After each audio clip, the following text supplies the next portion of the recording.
But when we are less than a person, we can make more noise. Whole hall is empty. Thank you so much, and over to you. Thank you very much. Thank you for introducing me. Hello everyone.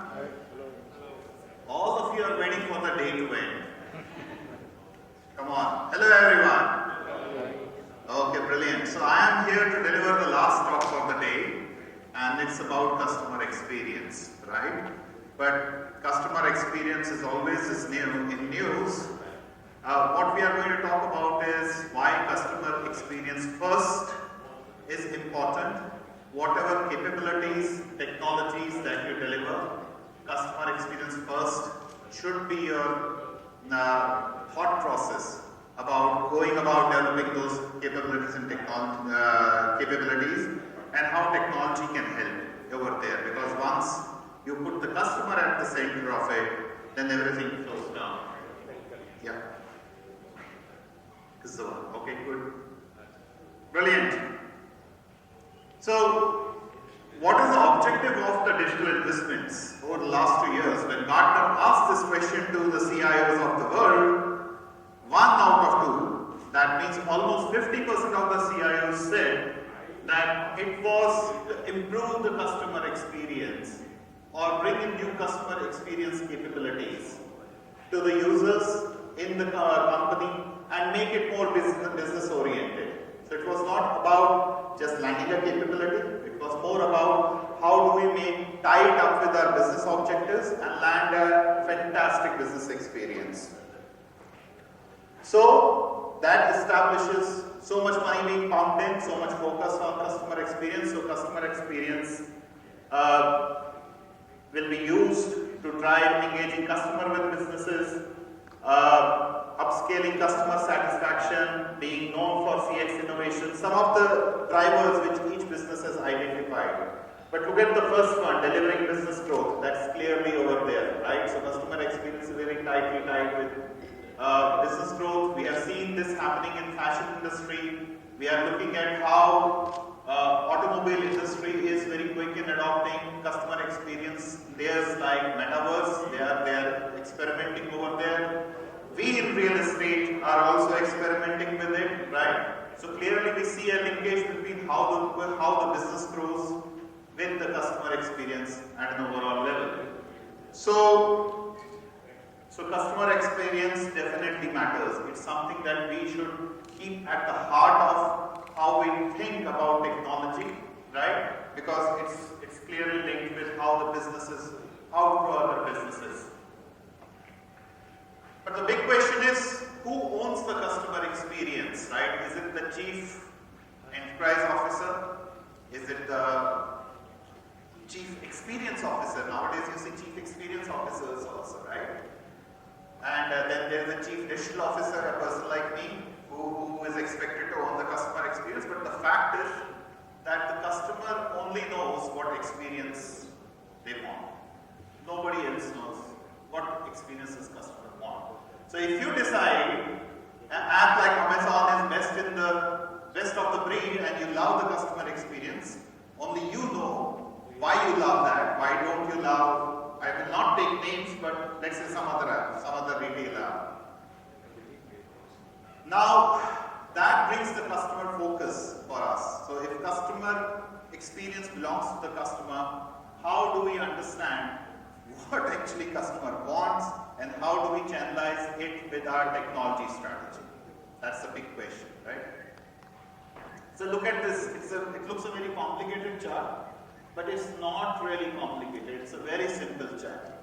When I say you put customer at heart of how you develop your capabilities, how you land your technology, how you build your business, it starts with the voice of customer. What is the voice of customer? Many companies do it different ways. Some companies take a paper-based survey. Some companies have digitized the survey process, right?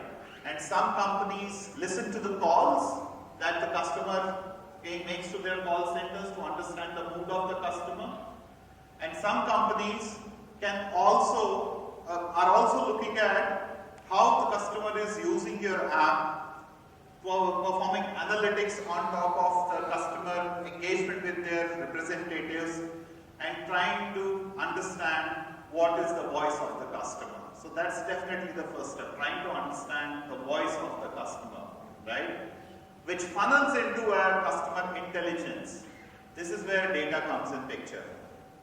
If you have digitized your voice of customer by way of technology, so you implemented AI to understand how the customer is behaving, what are the trigger points, when is he feeling happy, when is he feeling sad, that digitizes into the funnel, and you build a customer intelligence on top of that, that what are those trigger points, how can I alter, how can I cater more to the mood of the customer, drive them towards adopting the capabilities, technology. You invest in data lakes, you build algorithms on top of that, and build some kind of intelligence around, which helps you decide that what should be my customer experience and digital experience strategy. What innovations do I need to land? Should I have a separate communications engine which actually funnels down at what point of time, what kind of communication should I have with the customer? So if customer is a prospect, I should have a different kind of a customer. Communication with that customer. If the customer is fitting, if I can understand the intent of the customer and it fits on a rainbow of, let's say, light blue to dark red, light blue being the coldest and the dark blue, light blue being the coldest and the dark red being the warm, it's already a customer, then what will be the trigger points in this range for me to influence them to make that purchase decision, right? So at some point in time, possibly a discount works. If the customer is, let's say, light pink color, a discount works and it converts into a deep red. At some point of time, possibly it's not that particular product, it's a different price range of a product that they are interested in, and I make that shift based on the data intelligence and offer that to them. So customer intelligence will feed into your customer and digital transformation innovations. Should I be omnichannel? Should I invest in, let's say, chatbots? How should the chatbots interact with my customer? Right? These are the strategies which will come out of this, and you will lead to deciding about what will be the product that I need to land to make this happen. So this gives rise to your product strategy, right? Should I enable next day delivery? Will a customer who is living possibly in a metro city, will he appreciate next day delivery? Or for some items, let's say slow moving items, will it be okay that I deliver it next day?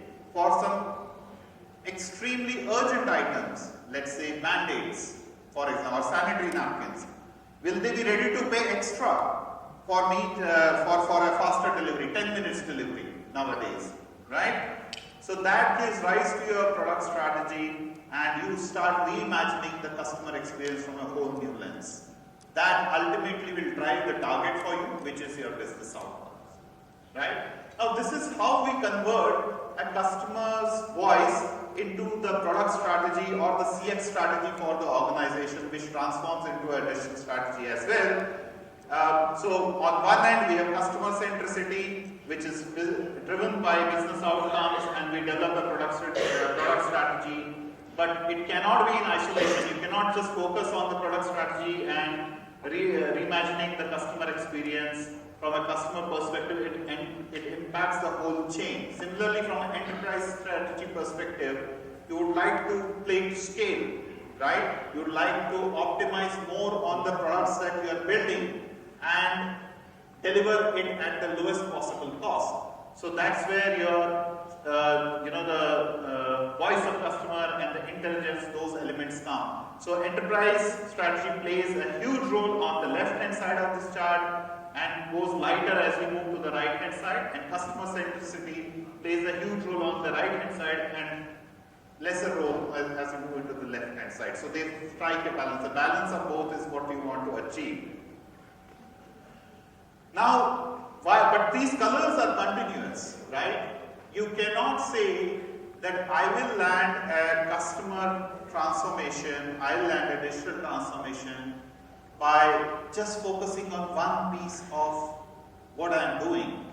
Just an app is not going to help you with that customer experience transformation or uplifting. It is an important tool. It's an important tool to communicate. Earlier humans used to do this. Now the app is the one which is doing it, but it is still a tool.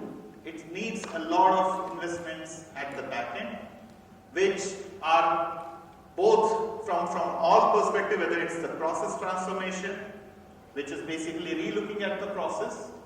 Is it really feeding into my customer experience narrative? Does the customer still have to jump through hoops to possibly receive that one statement or that one invoice from me in an overall perspective as well?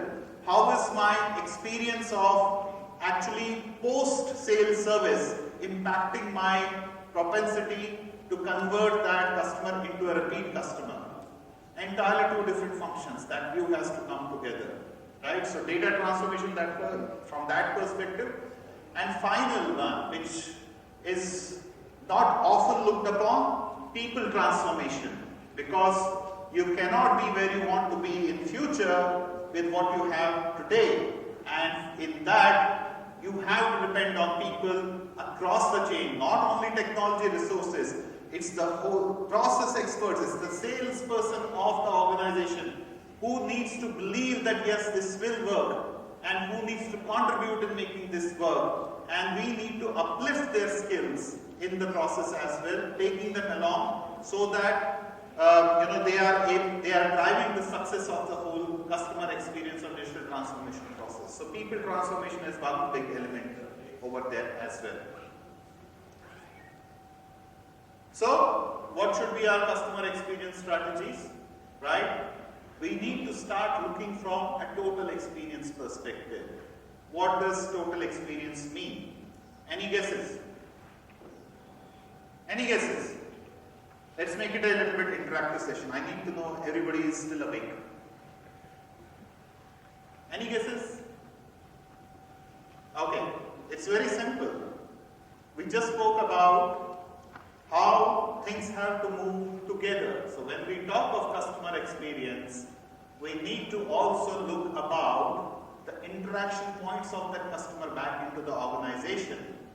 And the first step is transforming that process. If I'm selling to a customer, then it's the sales process where the customer is interacting with me. If I'm servicing the customer, I need to look at the service-related processes as well, customer service processes as well, and transform them as well. And if I'm later on offering them, trying to convert them into a repeat customer, there will be services which will be dedicated to that as well. So total experience. Then there are some new things which are coming up over here as well, and some which have been going on for years but not really effectively implemented. So what we are talking about is straight-through processing. How do we reduce the friction for the customer? How do we anticipate that what does customer want at any given point of time and make it a seamless process? Consistent omnichannel responsiveness. All of us are accessing, when we want to access, let's say Amazon on web, we are able to do that seamlessly. Our profile is as good as it's on mobile. Nowadays WhatsApp also. If we talk to banks or through our WhatsApp, there is absolutely no difference in the way they will interact in terms of our data. If I visit their branch, which is a physical, not digital medium, or if I am dealing with them on web, or on mobile, or WhatsApp. How do we bring in that consistent omnichannel responsiveness is extremely important. And there are technologies will feed into this, but this is the concept that we need to think about. And one thing which feeds into that is customer data profile, which basically helps us understand. Now it's a piece of technology which many companies sell, many companies implement, but how do you bake in your customer's journey? How do you understand your customer's touch points and make the, let's say, straight-through processing or hyper-personalized UI UX possible? That is what is important. So when we speak of hyper-personalized UI UX, every time I visit Netflix, I get visibility of my own choice of movies based on the movies that I have watched in past. And it will be different from each and every person. That is hyper-personalized UI UX, and that's a wow factor, because I see a movie which I always wanted to watch, and I go there. I don't go scroll through the catalog at all, right? That gives me a wow factor. Micro-drip marketing. Marketing is often used as a word which involves selling or making the product known to a customer. But in today's age and world, where there are so many distractions, you want to make it a constant feedback loop, or you want to ensure that people remember you for the great service that you are providing, and for that you map out different trigger points at different stages of a customer engagement, and that's what micro-drip marketing is all about. What can be the failure points? How do we communicate about it? What will be a success point? For example, an invoice has been generated. A new discount is on offer for you. So how do I make it visible to the customer? By use of marketing technologies, whether it is emailers, whether it's WhatsApp, or any other channel, Telegram. So that's micro-drip marketing. And then personalized recommendations and loyalty, which all of us would have tried their hands on in different ways and forms. But for my business, how do we actually engage that in a manner which satisfies my customers? So we just don't have to think about customer experience from an app lens or from a particular technology lens. We have to think from a total experience lens. Okay? So that's the first point. Okay, the next one, show but don't tell. Many times we believe customers want a very detailed view of what exactly does our product do, and which is true. We want to showcase our capabilities, we want to let our customer know how our product is so different from all the other competition that exists in the market. You should buy our own product. But you know what sells? Words don't sell.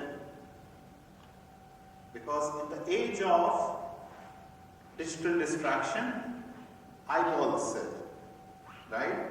So adopt the capabilities, technologies which put your narrative in front of the customers in a visual form, right? So what is happening in this area? Virtual reality, augmented reality, not where it was even a couple of years back. Big success coming in these areas, particularly for some specific industries. The view, the vision which comes across, or the customer experience which comes across is as real as a photo which has been taken on the ground.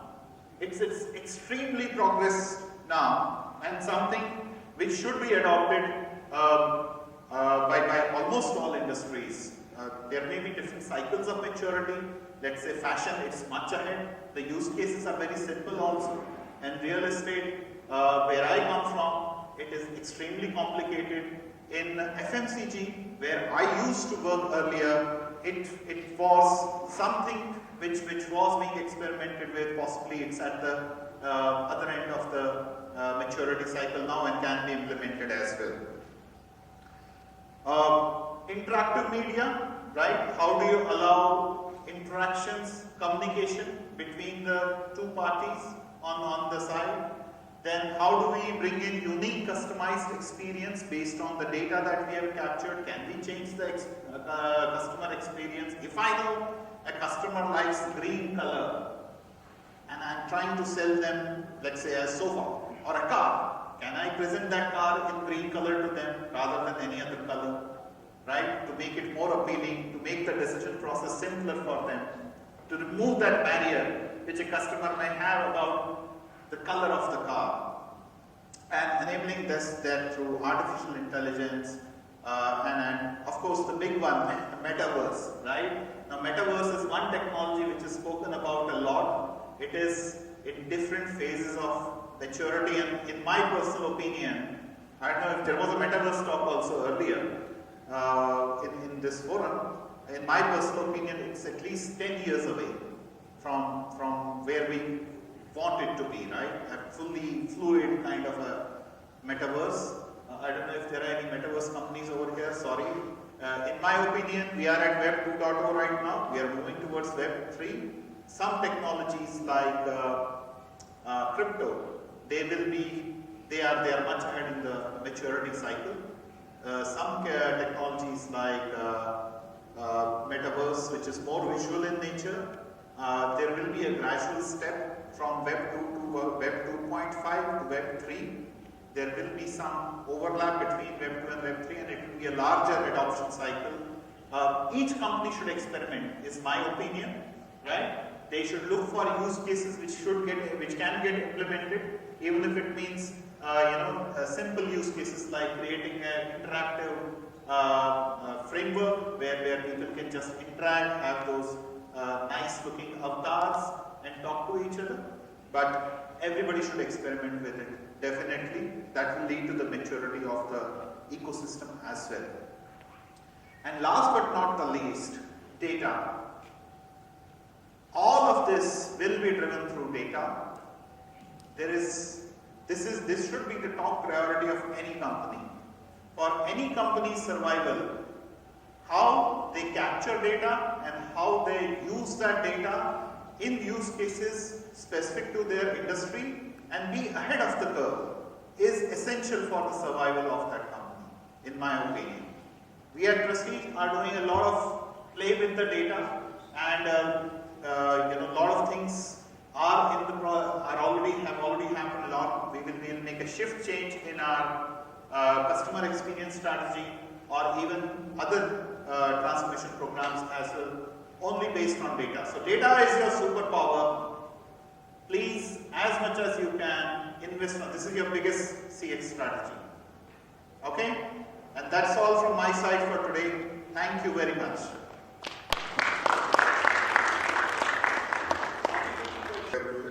Sorry, I can't hear. You must be keeping data on AWS or some cloud, right? Yes. Most of your infrastructure would be on the cloud. Not necessarily, yes. So most of our infrastructure, yes, is on the cloud, and some of it is residing on-prem also. But from a data layer perspective, it's going to be all on the cloud. Yes. And given that you're in the real estate business, and a lot of people will be looking at the properties, whether they even me for that matter. But my question is that how are you handling the AWS bills?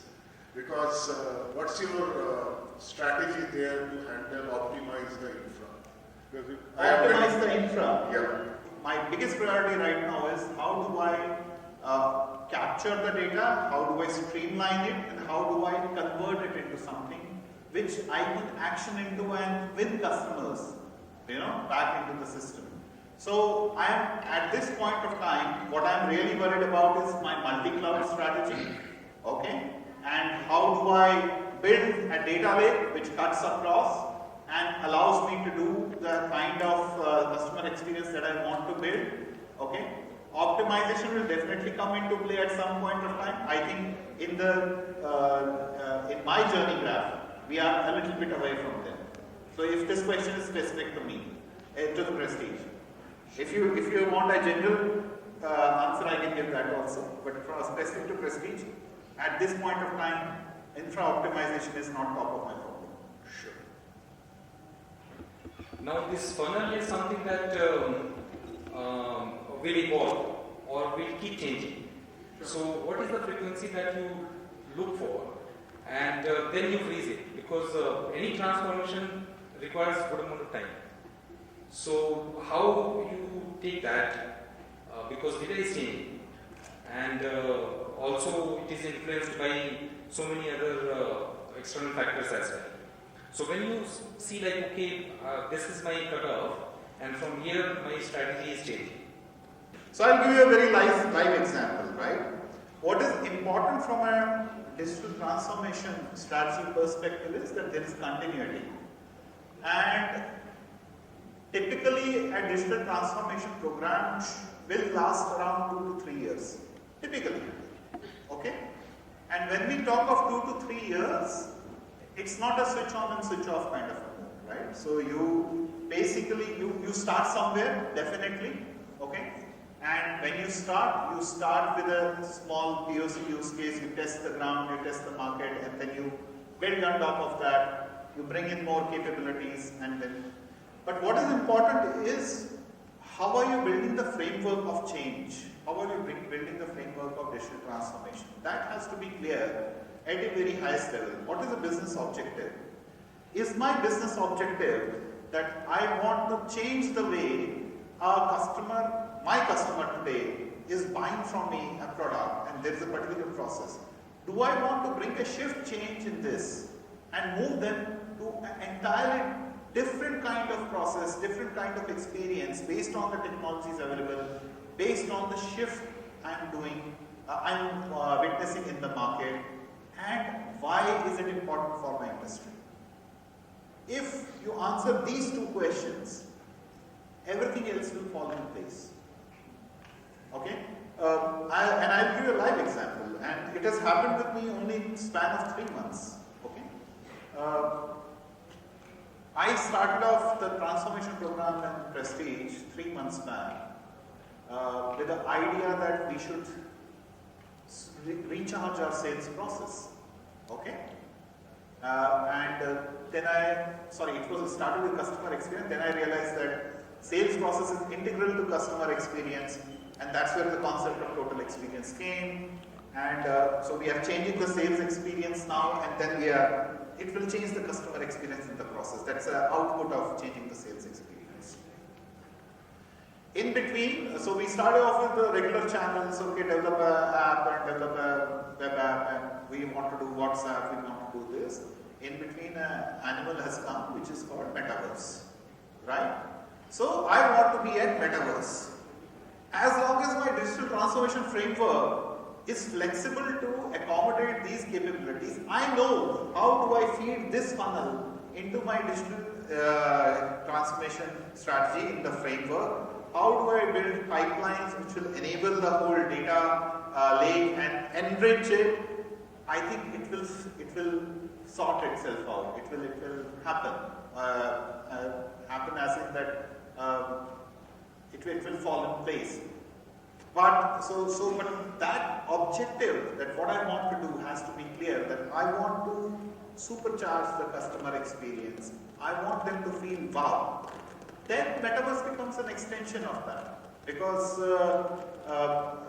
our customers are at Metaverse also now, right? And most of our customers are millennials now, and they want a space for their games, where they can play their games. And this is happening, right? So if I'm on Metaverse, I'll be able to track what they are doing on Metaverse and feed that back into my digital transformation framework, and it will allow me to supercharge my customer experience with them also. I will become personalized with them. I know that this is a gamer, he likes a particular character. So my sales representative, when they go to meet that person, they may be in that avatar. So that's how I see it. So there is no start and end, it will keep on evolving. We have to make our framework robust enough, which will accommodate these kind of challenges. One more question. What is more important for you? Is it customer acquisition or is it customer retention? Customer acquisition, customer retention, both. A lot of discussions are there on marketing. Obviously, you want to acquire more customers. Yeah. But then you have rightly put, like you continue with the journey, and then the sweet spots into the lifespan, and then they get converted. So, what is more important from that perspective? So, if I have to talk, see, both customer retention and customer acquisition play their role in the game. Because you want to be a growing company, and how do you grow? You acquire new customers or you sell more to the existing customers. There's no other way. So both are important, right? I think customer retention from a overall cost and what I can generate out of that is very important. So there are no two doubts about that. But I'll focus always on new customers as well, because at the end of the day, if I have to grow, then I need new customers as well. The old customers will only give me a delta incremental. The new customers will give me that jump. Oh, nice answer. Thank you. And congratulations at Prestige make beautiful buildings, societies, apartments, workplaces. And in Bangalore, we have many examples all across. Thank you for that. Yes, thank you very much. I will probably the last question. Let's ask him discount also. Yes, Cement, these are industries like even brick and mortar industries. Yes. I'm talking about knowledge economy where there is in healthcare, this adoption of customer experience is very poor in India. Yes. Unlike this is a regulated industry in pharma and healthcare. I had a question for Baxter person also on how much of this adoption, IT adoption is being done in healthcare in India. The question, leave it alone, commendable what you are doing. But my question is, if a patient goes to the doctor and says, I want a cancer diagnostics, okay, then the doctor writes the test. You get a genomic report. My question is, how do you really quantify this? I give you a whole genome sequence where there are actionable mutations. How do you actually quantify a particular customer is your patient? And what about the predatory pricing in Indian economy, in startups, for customer acquisition purpose, keep on giving this predatory pricing? Where do we go about it? They are opening up to the fact that digitization is the way of life in future, healthcare being one of them, right? Now, healthcare has 2-3 endemic problems as per my understanding, and I am not a healthcare expert, but there are 2-3 problems that we have to deal with. One is the interface between the patient and the caregiving agency, which may be hospital or which may be a doctor who is operating out of a clinic, right? So this is the first problem where the digitization is very less. There are confidentiality issues, there are trust issues, right? So these are essentially challenges that we face in this layer. The second layer is which services this caregiving industry, right? Or the customer, which is basically this medicine industry or the what we call the medicinal parts industry. So that is the second. How does it reach to this endpoint? And how do people procure that, consume that? It is heavily influenced by the caregiving industry. There are many roadblocks over there.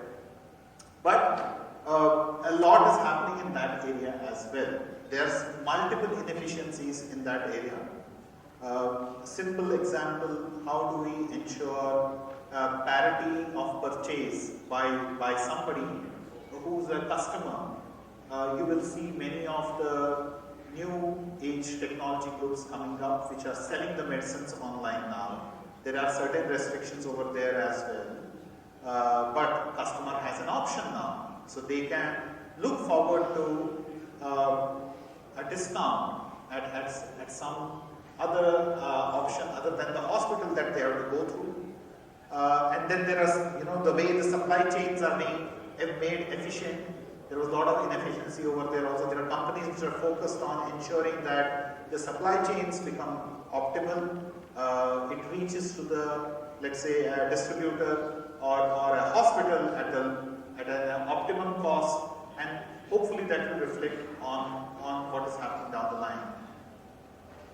But so this is what is happening on the technology side. On the front end, there are trust issues and other things which we spoke about. But there is some digitization which has started in terms of digitizing the prescriptions and then building the case history of a customer or a patient in that sense. But what is endemic to this industry is the regulation, which is extremely what should I say? I don't want to use the word distributed but it's not evenly thought out. So possibly a digital transformation there will definitely help to put a common customer's lens over there, that what exactly is a patient who may not be in a position to, let's say, meet those expenses or even fill up a form. The problems vary a lot. So a digital transformation lens from a patient's experience will be immensely beneficial to a healthcare system.